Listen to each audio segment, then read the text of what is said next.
So I'm so excited for this book review. It's going to bump everything tonight. It's going to be one of my biggest and best book reviews ever. The book is going to get a 20. It's that good. I want you to read it. And of course, it's by my favorite author, Lori Wilde. And the name of the book, First Love Cookie Club by Lori Wilde. And there's some questions that I answer at the end of the book, and I'm going to share those answers with you. And I'm going to read this, and I'm going to read the prologue before I get to all the paper clips, which there was some really outstanding points in this book. And some ups and downs as there is in every relationship, but more importantly, how they were able to communicate to get through them. The top rules of the First Love Cookie Club: no men, no kids, no store-bought, no gossip.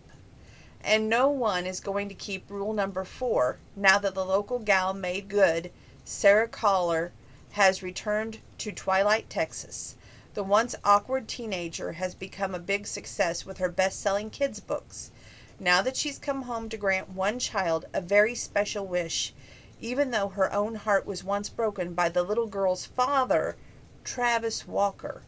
This all makes Sarah wonder, even though you can go home again, should you? Every time she turns the corner, the memory of who she was hits her square in the face, and it isn't pretty.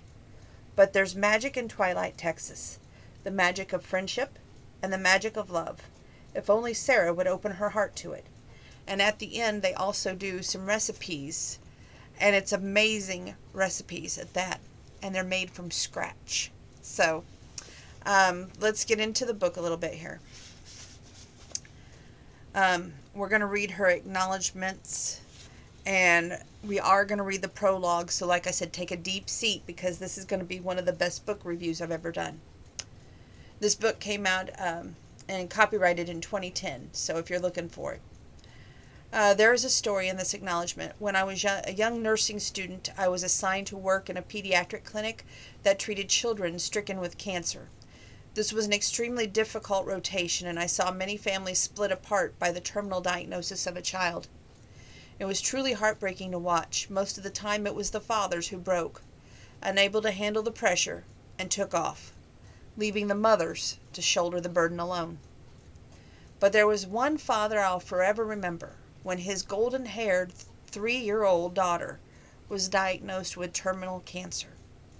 He was the one who stayed, and his wife was the one who abandoned him. He'd gone to the same high school I'd attended, and I recalled him as a hell-raiser in his day. No one would have expected him to turn out to be such a wonderful father. He'd bring his daughter into the clinic every week, and she'd be dressed in adorable clothes, patent leather jeans, her hair styled in ringlets. He'd hold on a second, having a page-turning difficulty, her in his arms, and whisper tender words of comfort to her as we did wretchedly painful things to try and save this poor child's life. I would love to say that we succeeded, that we saved the real Jazzy, and she had a happy life with that her very special father, but alas, we did not. That was the many, many years ago, but the memory of that father and his daughter stayed with me. They are the inspiration for Travis and Jazzy Walker. Except this time, I'm in control. And they darn well will get their happy ending. Prologue. Every Christmas Eve from the time she was 8 years old, Sarah Collier baked Kismet cookies, slept with a handful underneath her pillow, and dreamed of her one true love. She couldn't wait to fall asleep while under the lights of the eaves twinkled a prism of colors through the sheer lace curtains of her bedroom window, and the piney smell of this fresh-cut Douglas fir filled the house with Bing Crosby croon White Christmas from her grandma's record player. On the most magical evenings in her cozy white lakeside cottage in Twilight, Texas, Grandma Mia would trot out the flour, sugar, and vanilla, and creamy, rich, honest-to-goodness butter, which Sarah's mother would never let her eat, and assemble the ingredients on a shiny white tiles on her kitchen counter, even though they both knew the recipe by heart. Grandma would unfold that yellow piece of notebook paper and reveal the faded blue ink writing and spiky cursive lettering, and gently prop it up against the tea canister. Eager to get started, Sarah's excited fingers tangled the strings of her apron and pulled the wavy caramel-colored hair into a haphazard ponytail. In 7 years, the dream never changed. Soft focus, misty white lace stretched out like wedding veil trains. A dark-haired man wearing a sharp black tuxedo stood waiting at the end of the pink rose-petal-strewn path. His back was to her, while gently...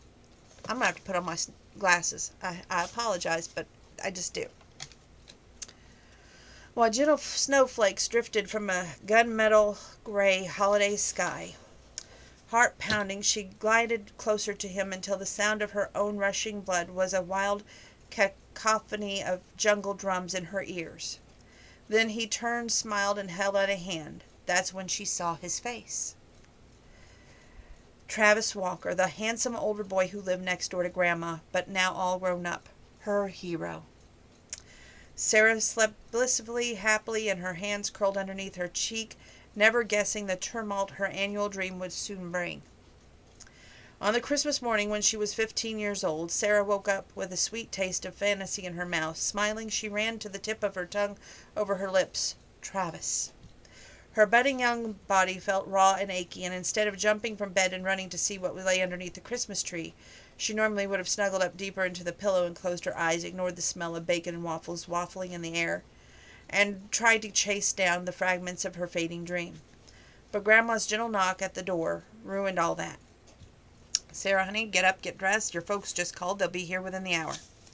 Sarah sighed and sat up on the edge of the bed. It didn't seem fair. Her parents barely had time for her, but when they put in an appearance, she was expected to give them her undivided attention. Dr. Mitchell and Helen Collier sent her to stay with Grandma every summer during the Christmas holidays. Every summer and during the Christmas holidays. The rest of the year she resided at Chatham Academy, a boarding school in Dallas. They were too busy being renowned heart surgeons in Houston and jetting around the globe as guest lecturers to bother raising their own daughter. Stop feeling sorry for yourself. You've got more than most people.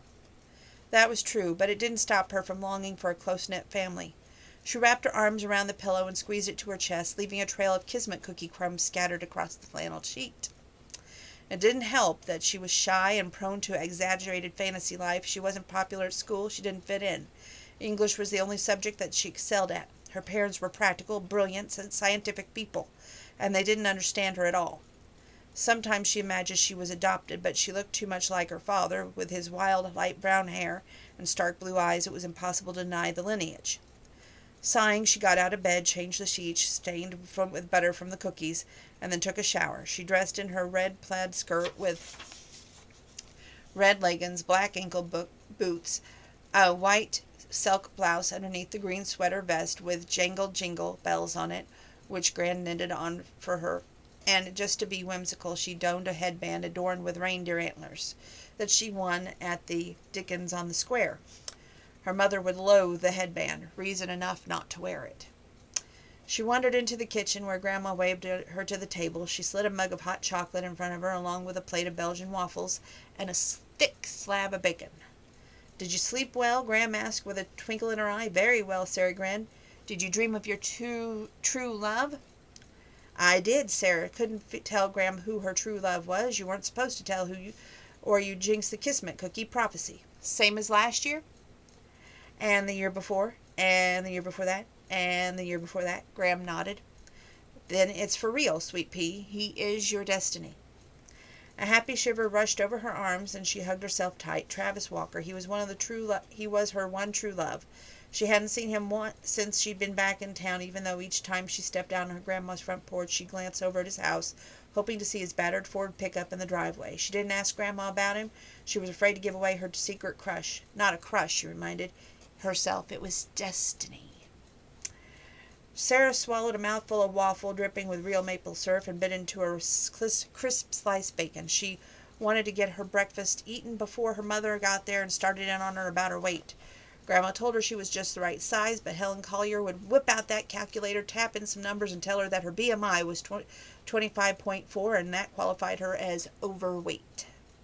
Size 14. Her mother would shake her head, and her disappointment would say, chubby chug-butt. Sarah could take another bite of the waffle and wondered if Travis thought she was fat or looked geeky with braces. A knock sounded at the door. "Come in," Grandma said, getting to her feet as the back door opened. Dottie Mae Dinsmore, who was with her grandmother's age and lived down the road, popped into the room with a basket of fresh baked blueberry muffins dangling from her upturned elbow. "Merry Christmas." "Merry Christmas, Mrs. Dinsmore," Sarah said. "My, don't you look festive," Dottie Mae said. "I love the reindeer antlers." Sarah raised a hand to her finger her antlers with brown felt and stuffed with cotton batting. "Thanks." Dottie Mae, her cheeks flushed red from the cold, and set the muffins on the sideboard and turned to Grandma Mia. "So I guess you're not going to the wedding." "Wedding?" Grandma wrinkled her forehead. "When is it? You didn't get the invitation?" Dottie Mae pressed 3 fingers to her lips. I'm sorry. I just assumed you'd gotten one." Grandma shook her head. "I just got mine the day before yesterday. Talk about last minute." Dottie Mae shook her head, but seeing as it was a shotgun situation, Sarah wasn't sure what they were talking about. What did a shotgun have to do with anything about getting married? Surely someone wasn't planning on giving the bride and groom a shotgun for a wedding gift. "I've been so busy with my Christmas preparations I haven't checked my mail. I hope I got an invitation, even though it's too late to attend. I do want to send a gift. You're not going?" "I can't. My boys and their families are driving in to spend Christmas Day with me. It is bad timing. Helen and Mitchell are on their way as well." Dottie Mae arched an eyebrow, reached into the bottom of the muffin basket, and produced a bottle of peppermint schnapps. "Want to add a little holiday cheer to that hot chocolate, Mia?" "I thought you never asked." Graham grinned and went to the tea kettle on the stove and put hot water in the cup of powdered hot chocolate mix for Dottie Mae. "Dealing with Helen is always easier than a little fortification. Then to add Sarah to it," she said, "Sweet pea, would you mind to run down the end of the road and get what's in the letter box?" "Sure." Sarah pushed back her chair, got her jacket from the coat rack beside the front door, stepped out onto the front porch. Immediately she peeked over at Travis's house. His pickup wasn't in the driveway. Did he still live there? He was 20 now. Maybe he'd moved out and gotten a place of his own. She'd have to find a covert way to ask Grandma about it. She strolled along the cobblestone path leading to the road abutting the lakefront. Lake twilight shimmered blue and shiny in a crisp, cool, early morning sunlight. She thought of the time Travis had taken her fishing off the dock, how he'd baited her cane pole with minnows and acted as if she'd snagged a giant tuna when she reeled in a palm-sized sun perch. She'd been 10. He'd been 15, the same age she was now. He always had super bubble in his pocket, and he'd share it with her. And every 4th of July they climbed on Graham's roof together to watch fireworks, and once he scared her off with some bullies who backed her into the alley and demanded her allowance money. Her dream had been a little different this time. It hadn't stopped with Travis taking her hand. This time he pulled her into his arms, dipped his head, and kissed her. A red-hot, sizzling kiss that made her entire body tingle. Sarah had never been kissed. Not for real, but that dream kiss. Woo! It was everything she imagined a kiss would be, firm and moist and sensual. Remembering, she licked her lips long, and how long would she have to wait until she could kiss him for real? How did she make him see her for the woman she was becoming, not the little girl who wore braids, braces, and begged him to tell her ghost stories? She poked at the problem with her mind, anxious to make some forward momentum on the cookie prophecy. If he was her one true love, shouldn't he start recognizing that fact soon? Maybe she should bake him some Kismet cookies and tell him to sleep with them underneath his pillow. Except that Grandma said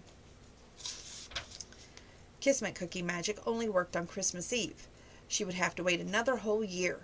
Disappointment pulled into her shoulders into a slump.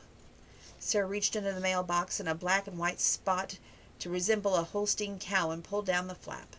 Only one piece of mail lay inside. It was a thick cream-colored square envelope. Apparently Grandma had been invited to a wedding.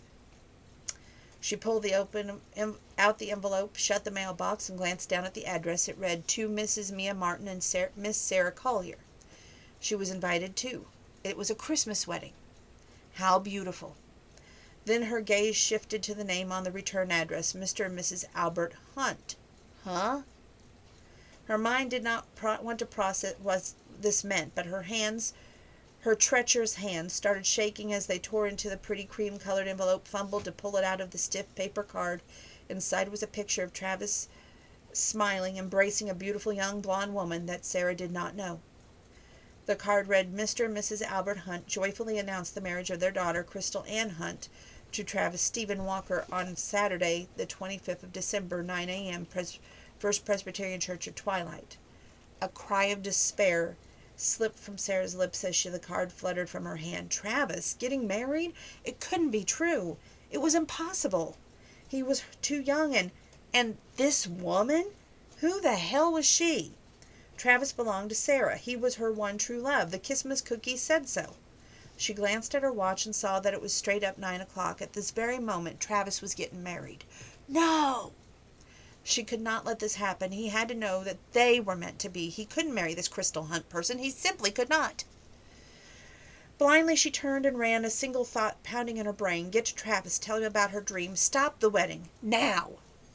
She darted down Lakeshore Drive, headed for the center of the town. She wasn't in a very good shape, and she quickly grew out of breath. The stabbing stitch in her side forced her to slow down to a fast walk. Hurry, hurry, this was an emergency.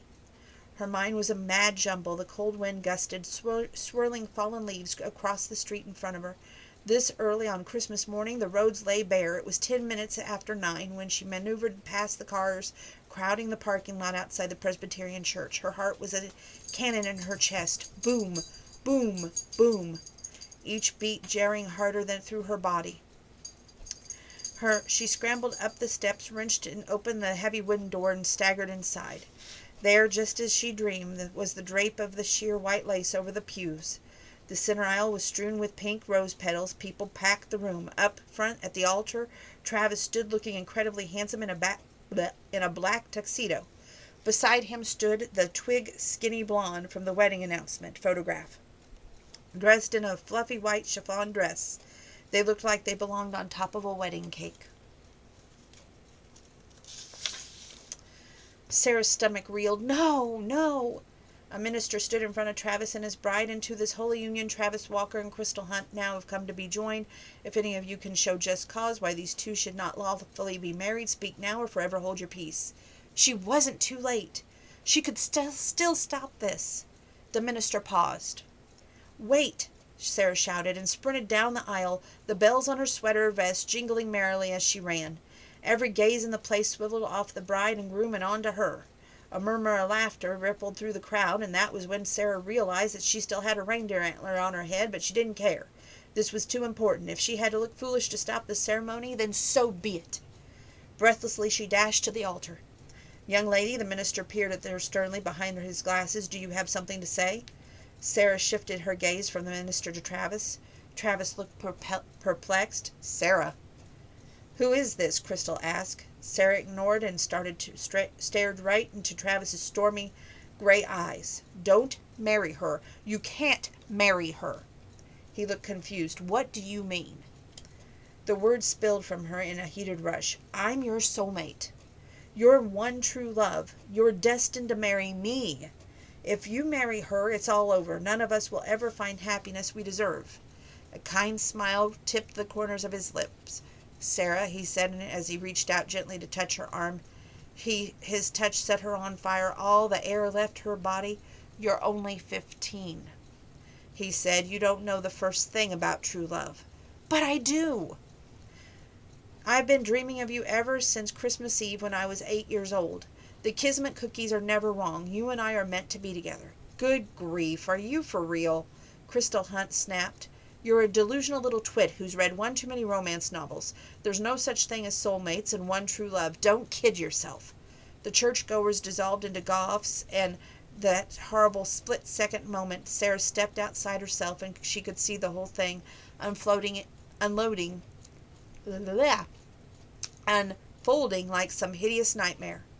There she was, a chubby teenager with braces on her teeth and reindeer antlers on her head, and jingle bells on her sweater vest, standing between a bride and a groom on their wedding day, professing her love to a grown man who clearly did not love her back, while nearly the whole damn town of Twilight looked on, amused by her abject humiliation. A jagged stab of raw pain jabbed her heart. Sarah, Travis murmured, maybe you should go home now. Fool, he doesn't want you. You are embarrassing him. Her face burned, her stomach roiled, her chest hurt, tears spilled down her cheeks. She couldn't See, blindly she turned stumbling for the door, yanking the antlers from her head and tearing the jingle bells up from her sweater, ripping up all her hopes and dreams. And as far as she ran, and fast as she could away from the raucous laughter echoing behind her. And she vowed never, ever to put her heart on the line again. Now we start with the paper clips, where the good points are. Before we do the question and answers, before I show you the recipes and give you, of course, the rating, which I already did, but it's that good. Okay. Page 16. Sarah had never consciously set out to become a children's author. Rather, after her abject humiliation that Christmas Day at First Presbyterian Church of Twilight, Texas, she started writing as a way to deal with her disillusionment and make a sense of her own shameful behavior. She'd been a young girl in love with a fairy tale, and even though she learned the hard way that there were no such things as fairy tales, she'd been loath to give up the dream. Even if things had not turned out happily ever after for her in her own real life, she could still make magic happen on pages of her book. We go to the next paperclip.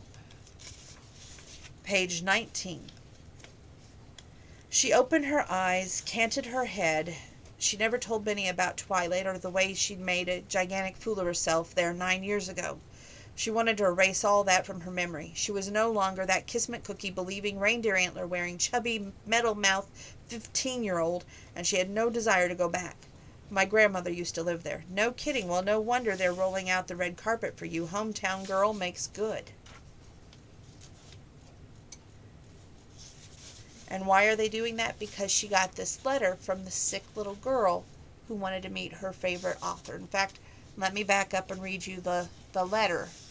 And right now we don't know anything about the parents of this little girl, but her pen name is Sadie McCool. Dear Miss Cool, my name is Jasmine, but everyone calls me Jazzy. I'm 8 years old. I'm a little for my age because I've been sick a long time. I love your book. My dad reads it to me every night. I pretend I'm Isabella and get to go live at the North Pole with Santa, except my daddy gets to go with me, of course, because he's the best daddy in the whole wide world. I wish I could meet you someday before I die. Please write another book. Love bunches. Your biggest fan, Jazzy. Page 22. I've got to find out why I marked page 22.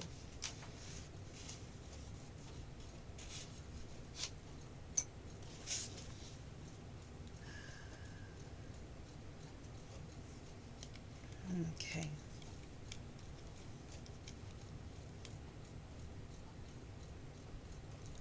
So she's told her friend Benny about how much of a fool she's made herself.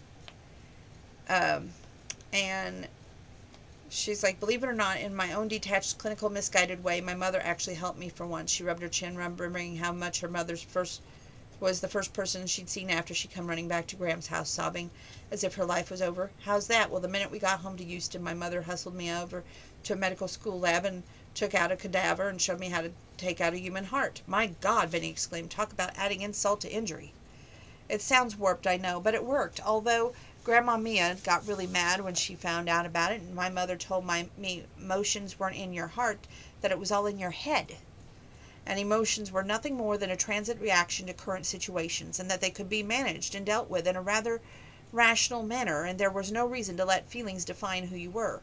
And I thought my mother was a whack job, Benny muttered underneath his breath and rolled his eyes. Not really. She made good sense when you think about it. She said I had to stop listening to my grandma and her silly notions about predestined love, and if I ever wanted to find an open and honest relationship based on mutual interest and shared values like her and my father, of course, Sarah had tried that with Aiden, and look how well that went. She had put her hand to her stomach again. Benny studied her. This explains a lot about you. What does that mean? It explains why ever since I've known you, you've never been in a relationship. Seems like you're growing up that you receive so many conflicting messages about love you don't know which way to jump. Plus, there was that issue of her self-consciousness over the scar, but she never told Benny about that. Some things are just too painful to dredge up. So you can see why I'm not keen on returning to the scene of my crime. We move on.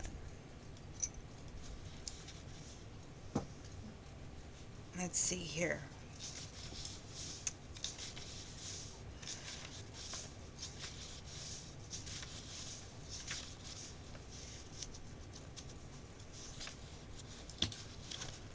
Page 55. Memories tumbled in on her, flashes of how she used to be, shy, overweight, her nose stuck in a book so she could hide away from things that bothered her. Once upon a time, Twilight had been part of her magical escape from boarding school, and her parents' impossibly high expectations of her, and she counted the days until summer vacation, until the Christmas holiday. And then she gone and ruined that refuge. Okay.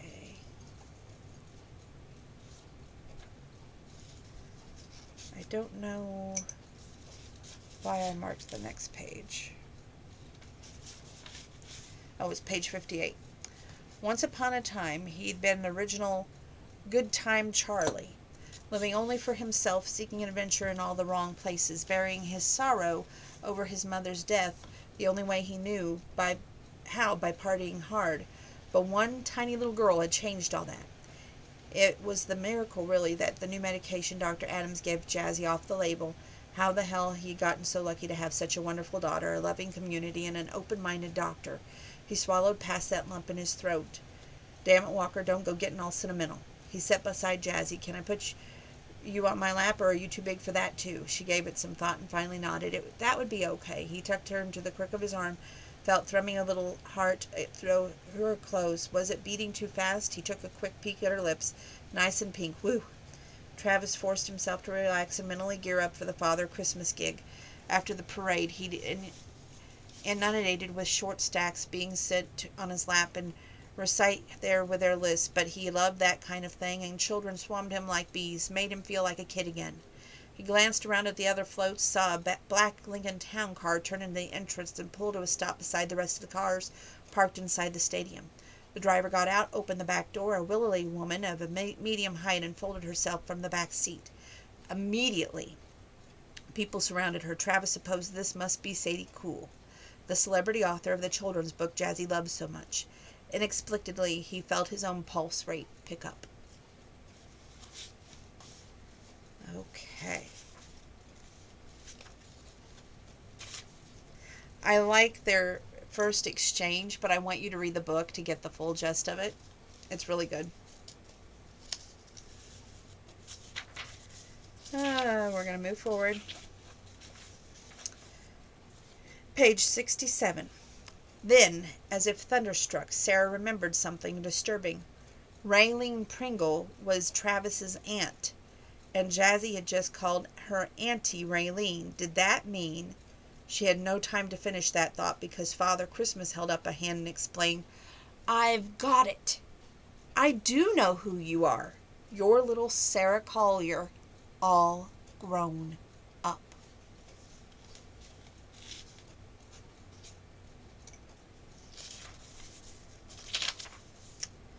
It was a very strange moment. It wasn't like every day that a man discovered his daughter's favorite author was the girl who'd grown up next door to him.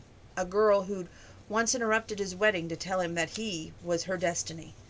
Destiny, fate, providence, somehow it all felt precisely as if this is what it was. Sarah raised a hand to her cheek. Why are you staring at me like that? Do I have something on my face? I want you to read that part to find out. We're going to move way forward, which some of you are like going, thank God. Page 228. Her mind swirled with images of the night before, Travis' lips on her, his hands on her body, the look in his eyes, then stupidly, for one whisper of a second, she raised her head and then her gaze met his, and she realized three important things. One, she was a woman with an emotional wall so tall that she had no idea how to go about knocking it down. 2, Travis was a single father with an ailing little girl who wished desperately for a mommy. And 3, she had fallen madly in love with them both, but she was scared of showing it, terrified that if she did, she'd have her heart broken right in two. Moving forward, page 223.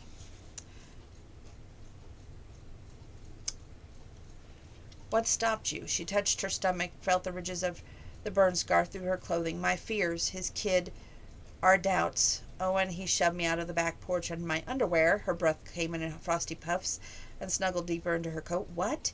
She waved it and then jammed her hands into her pockets. It's not as bad as it sounds. His daughter came home unexpectedly, and he didn't want her to see us like that. He's ashamed of you. Oh, no, not at all. He just didn't want Jazzy to get too invested in me. And why is that? Because, well, you know me, Benny, I've never had a real romantic relationship. I don't know how to go about it, and while being with Travis was a dream come true, I can't trust my feelings. Are they real, or is it simply a wish fulfillment? I don't know if I'm capable of seeing him through any lenses other than those rose-colored glasses of my youth. You're scared to trust your emotions. Yeah, that about sums it up. But in the meanwhile, as your writing has stalled. She nodded. I read what you sent me, he said. That's why I dropped by in the first place, to tell you that the story absolutely blew me away. It's got too much more pathos than the magical Christmas cookie. But 3/4 of a story doesn't cut it. You've got to have that powerful ending. I know, I've hit a wall. I can't find my way around. Wrong. What?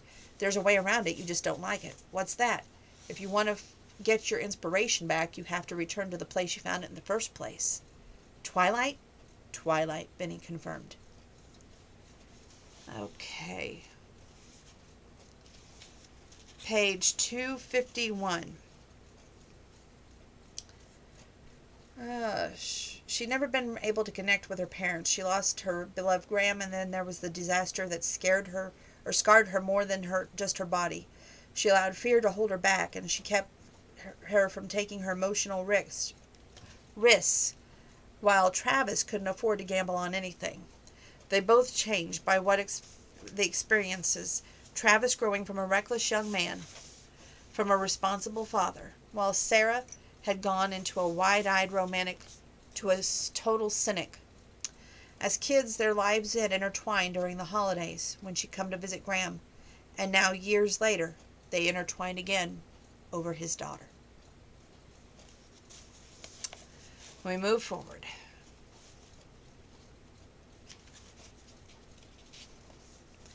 Page 271.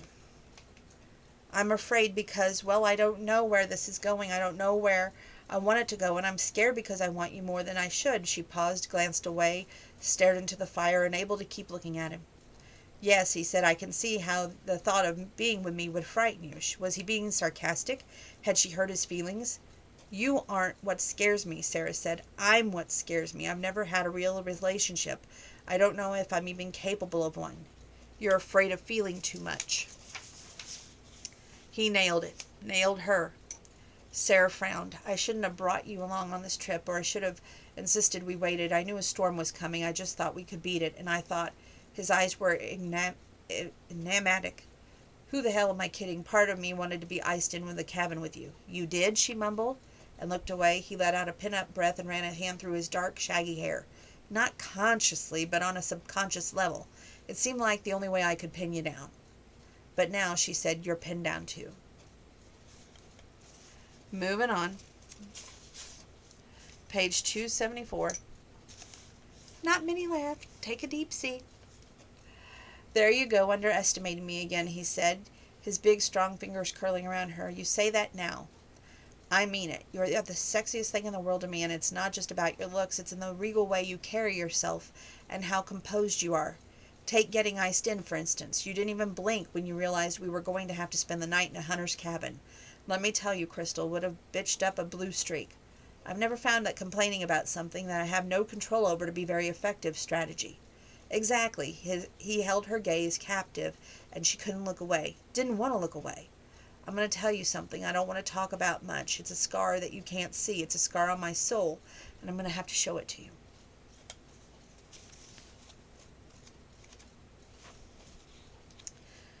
Okay, page 309. We're getting down there, kids.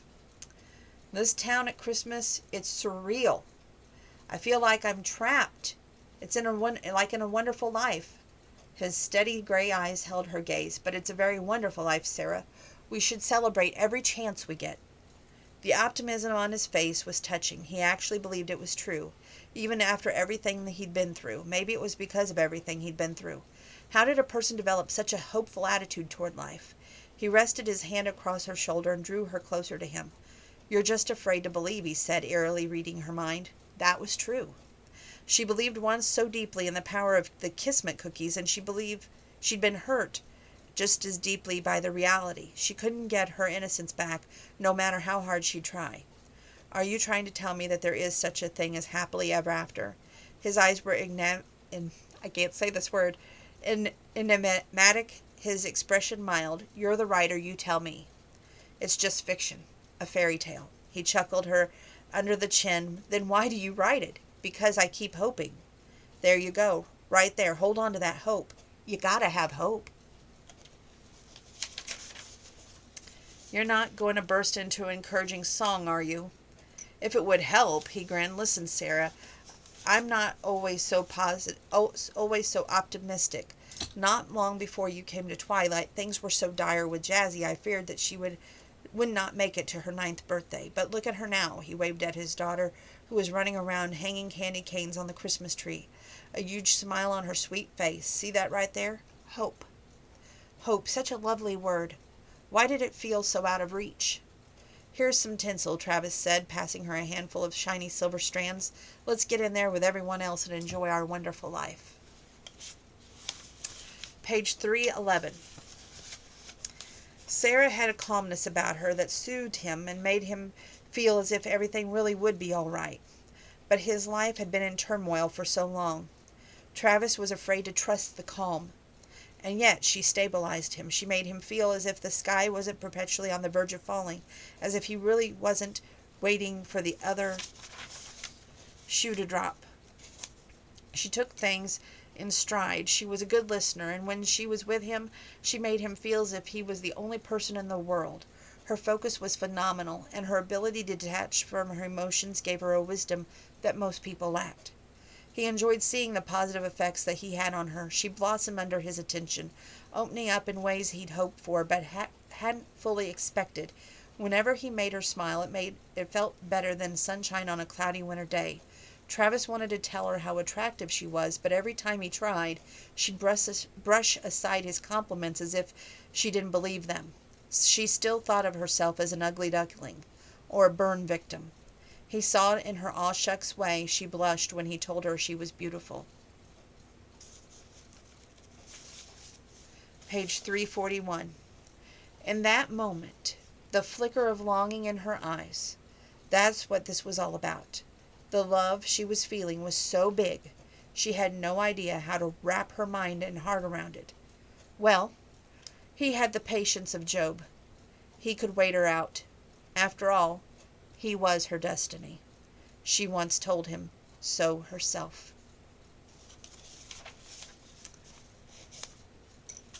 One more paperclip before we do some question and answer, and I share the recipes with you.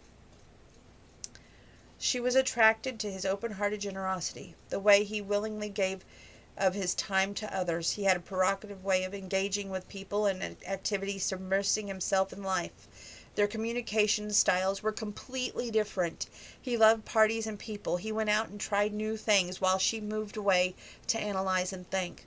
But their differences melded perfectly. He balanced her, pulling her into life with such rich gusto. She laughed, and she balanced him by suggesting he take a step back, take a deep breath, and think things through before jumping in willy-nilly. He finally said the words she wanted to so badly hear, yet so afraid for him to say them because she didn't know if she could say them back. She felt love for him vibrating to her very core. She never experienced anything so expansive, so filled with possibilities. Part of her wanted to withdraw, to go by herself so she could think this through, set the stage, and come up with the perfect reply. But here he was, looking at her with such hunger in his eyes, as if he was just craving to hear her tell him that what he wanted so badly to say, and he was giving her space, keeping his distance, letting her process what he said. His actions, or rather lack of actions, told her what he needed to know now, or what she needed to know now. He was willing to temper his natural tendencies in order to give her what she needed. If he could do that, then so could she. Declaring her love would mean an opening to herself to the pain. If she committed herself to love, she was committing herself to a lifelong struggle over the security of being alone. To choose him would be to choose uncertainty. Loving him meant admitting the possibility of losing him. She looked into his eyes, so honest and true, and felt something shift inside her. He was worth the risk. This relationship was worth facing the dreadful gap between the ideal fantasy and the real man. He was worth the price. Sarah shut down the part of her brain that thought too much. She closed off the internal filter that had kept locked in a metaphorical tower. She allowed the feelings bubbling in her heart to overflow. She just went with it. She stepped forward. Travis. He opened his arms wide. His smile was tentative, hopeful, but he waited for her to come to him. Sarah. She rushed to him as surely as the river rushed to Lake Twilight, headlong, heedless, and happy. I love you, Travis, she cried exuberantly. I love you, I love you, I love you. He caught her in his embrace, squeezed her tightly, and spun her in a complete circle. His broad laugh echoed around the room, and that's when Sarah Collier realized that finally, at long last, she'd come home. Oh, I love this book. Let's hit the questions from the author insight and extras. This is the discussion guide. The novel explores, quote, the wounds that hold people back in life. Are Sarah's emotional wounds understandable?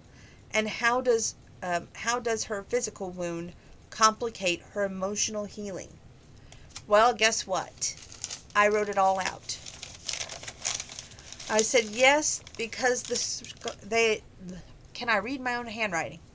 Yes, because they are real, quote, scars, in quote, of pain. By that I mean from childhood to adulthood, her scars, quote unquote, made her the girl to the woman who she is. Her physical scars made it hard to love. She has deep fears of insecurity and about speaking her heart, knowing her future. However, it was laughed off because of her young age, and then her physical pain was burned in a fire, and she didn't have any approval of a boyfriend who left her then for the next relationship, and then a man leaving her again when the relationship became physical due to her burn scars. And so it complicates things because she doesn't think that a man can love her because of her physical appearance, yet she's afraid to trust them, so that affects the emotional scars. What are some of Travis's wounds? How does his wounds differ in Sarah's? And in what way are the coping mechanisms more effective than hers?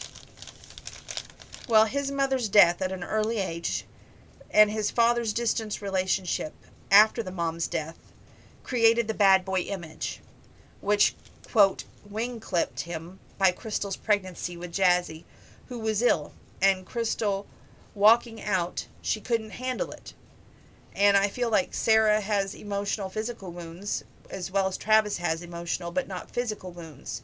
To me, Travis deals head on, while Sarah tries to examine, overthink every detail before acting on any situation.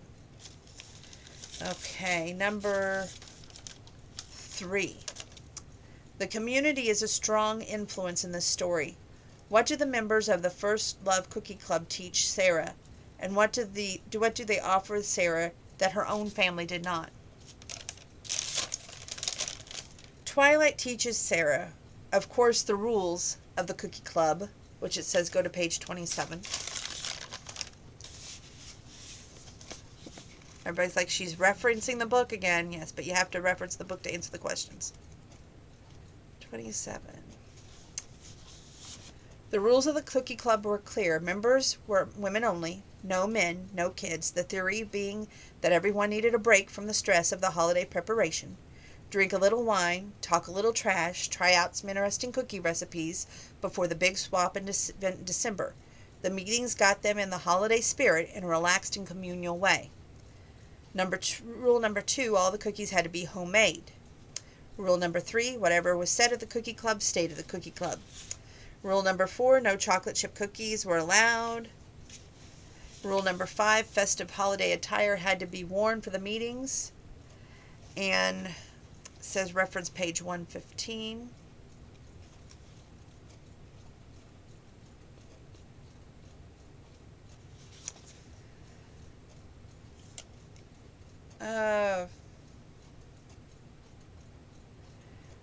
I think that when Sarah made peace with her secret shame, when it all came down to it, no one really cared that she made a fool of herself 9 years ago. All that mattered now was Jazzy. She could let the past go, stop living in her own narrow world, and open her eyes to wondrous blessings of the present moment. Page 129.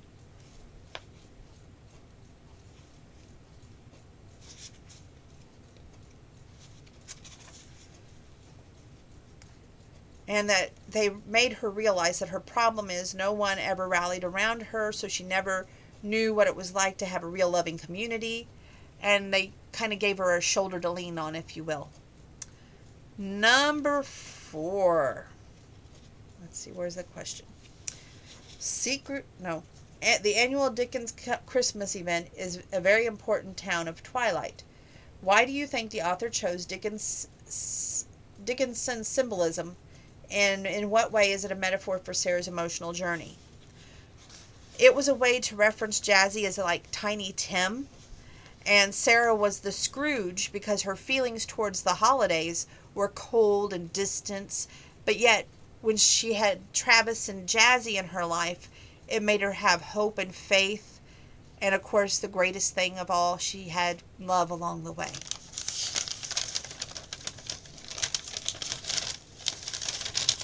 Number 5. Secrets are an important theme in this novel. Sarah has a secret scar. Travis's Aunt Raylene has a dark secret. Even Travis's ex-wife Crystal has a secret. How many or how common are secrets in families? Well, sometimes, quote, secrets, I feel, are greatest fears. When people are not comfortable to share these with people that they love and even their friends, it can often backfire. Number 6. Sarah grew up isolated from her brilliant heart surgeon parents. She learned to live in her own head and spun stories to comfort herself. These stories led her to be an author of a children's book, but her coping mechanism of withdrawing has kept her from fully embracing life. Do you believe Sarah has learned better coping skills?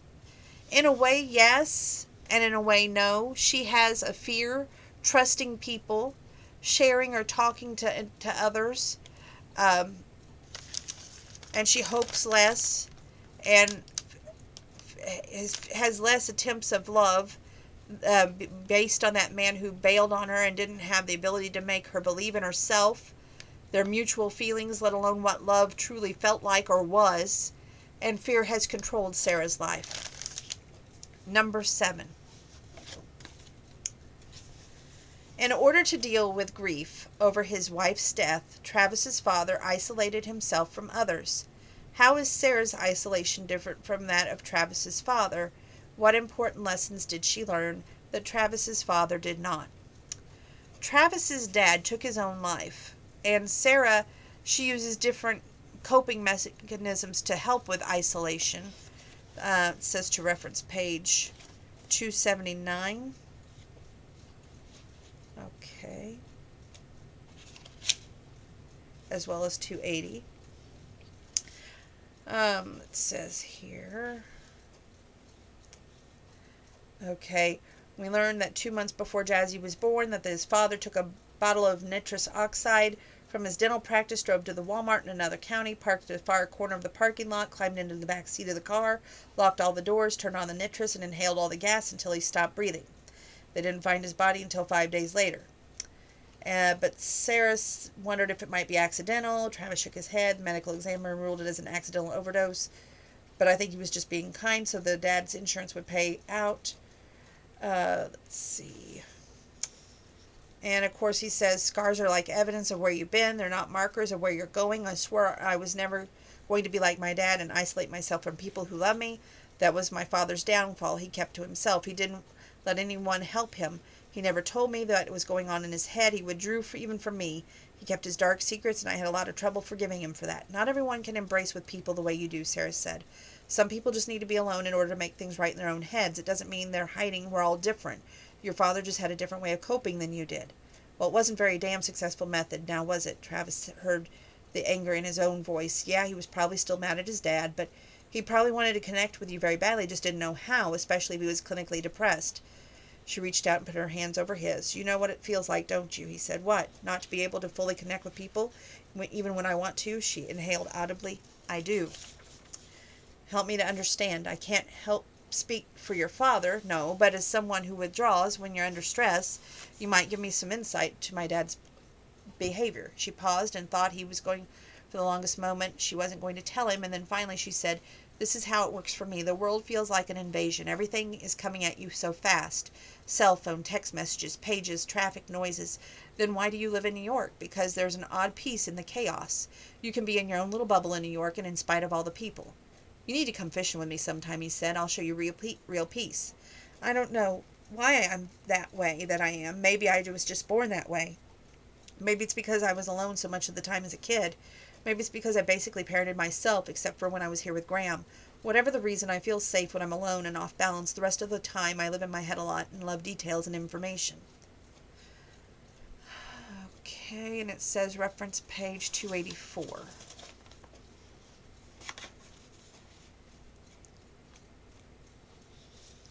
Travis thought of how his father used to withdraw. He'd stay in bed and sleep for days on end, barely waking up, not eating, not caring about anything. He'd just given up on life. Sarah wasn't depressed as his father had been. He knew that, but the potential was there. It worried him, the way she isolated herself at times. Did he really want to get involved with someone who kept people at arm's length, especially when there was Jazzy to think about? Page 8. Or question 8. I'll get it right in a minute. Everyone's like, no, she's not going to start from the beginning, is she? Christmas cookies are an important element in the First Love Cookie Club. Cookie swaps are a popular holiday activity. What is it that the cookies offer to Sarah and the ladies of the Cookie Club? What do the cookies really represent? To me, the cookies represent each woman and their own story she wishes to share with the club, to be included and share memories, as well as make new memories with her friends for each woman. And on page 179, it says, it's a tradition at the First Love Cookie Club for the members to tell stories about their first loves, both with cookies and with romance. So at every cookie swap each December, we all tell a story about our first love, and it's got to be something that we've never told before. And then on page 9, or here we go again, question 9. Travis tells Sarah that scars are just evidence of where you've been. They're not markers of where you're going. What are some examples throughout this story, and how have people allowed scars to hold them back? Who is the one person who doesn't let anything hold her back? Well, I think Sarah's parents withdrawing from her to be raised by the school, or the academy, if you will, and Grandma from time to time. Raylene, who is Travis's aunt, has a marriage at one time that was a secret to a pro football player, and had a baby, and never told her now husband either about the marriage or about the baby. And of course, I felt that Aunt Raylene should not have contacted Crystal, which was the biological mother, about Jazzy, but he did, and Travis and Jazzy,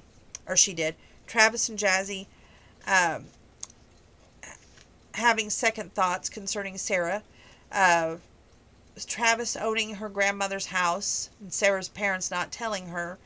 Travis bought her grandma's house, and I think that the scars once shared, some have damaged relationships that may never mend, like Raylene and Earl, the 35-year marriage shattered by her secret.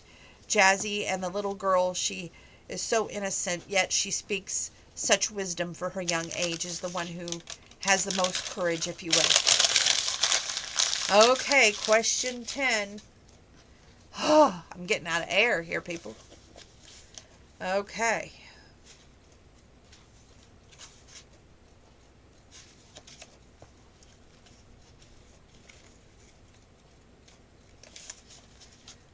Raylene has a dark secret that once is exposed that damages her marriage. Did the secret change your feelings about Raylene? The author purposely chose not to resolve Raylene's storyline. Would you like to have the closure for that character? Or do you appreciate that life is more fluid and things can't always be tied up in a pretty bow? Uh, to me, it was resolved. Raylene didn't share the secret about the marriage to that pro football player and that there was a baby and that the parents of the pro football player paid her $250,000 for the baby, and she never told him where that came from. She just told him it came from a modeling gig, when that's not true. And when he walked out, to me, that finalized that relationship. The author told Raylene's story, sad but true, that couples that don't share secrets don't always make the best lifelong relationship. Number 11. Finding out Crystal's secret makes it easier to understand her behavior. Still, she is a mother who abandoned her child. Does she deserve a second chance at being Jazzy's mother, or are there some actions that can never be redeemed? I think Crystal made her decision, not once, but twice in this book. First time, I didn't really understand why she left. I was confused. I knew Jazzy was sick and thought, you are her mom. Your job or your role in her life is not to throw in the towel. You don't get to pick and choose your battles, and you can't say, oh, I've got a sick kid instead of a healthy kid. And if she was only healthy, I would claim her as my own child. The second time, I felt sympathy because we learned what made her turn tail and run, because she lost a child prior to Jazzy's illness. However, I found her character weak and a coward. And when she wrote a letter or note and left it for the second time, she wouldn't get a chance to be a mom third time if I was Sarah, but Sarah's way too forgiving, I think. I was irate at Sarah for wanting Travis to find forgiveness, and I wanted to shout that the impact isn't solely on Crystal and Crystal's past, but Jazzy and Jazzy's future. It's so easy to walk, but it's harder, and especially as a parent, when they go to bed, when you're a parent, your job is to basically go to bed each night and tell that child before they go to bed that you love them. When they wake up, you're there to greet them, not only with a smile, but to reassure them again that you love them. And it's unconditional love. Whether they're sick or well, you feel that love, so you won't have a scar on your heart and a fear of not being enough. Thank goodness for Sarah and Travis working things out for each other, especially for Jazzy's sake. And the last question, which everybody's going, finally! The First Love Cookie Club teaches us that it's possible to heal old wounds. Though loving Jazzy, Sarah comes to understand her parents better, and they're able to take steps towards bridging the gap between them. What has this novel shown us about love, belonging, community, forgiveness, and healing? You never give up, especially on hope. Anything worth having, you don't walk away from. Love is unconditional. Secrets can be just fears that are small. However, some should be shared, because if they aren't and they find out from others and not the person who has that secret, they can explode a relationship faster than dynamite. Most of all, it says to me, not to be scared, to take leaps of faith. Sometimes the greatest dream or hope can lead to love if you allow it. But you alone have to have that courage and that willingness to be an open book, so to speak, to be able to confront your fears, share your innermost thoughts, and not have secrets from each other as a couple. And now the rating of this book gets a 20. That's right, that's a 20. That means go out, find this book at your library, your bookstore, whatever.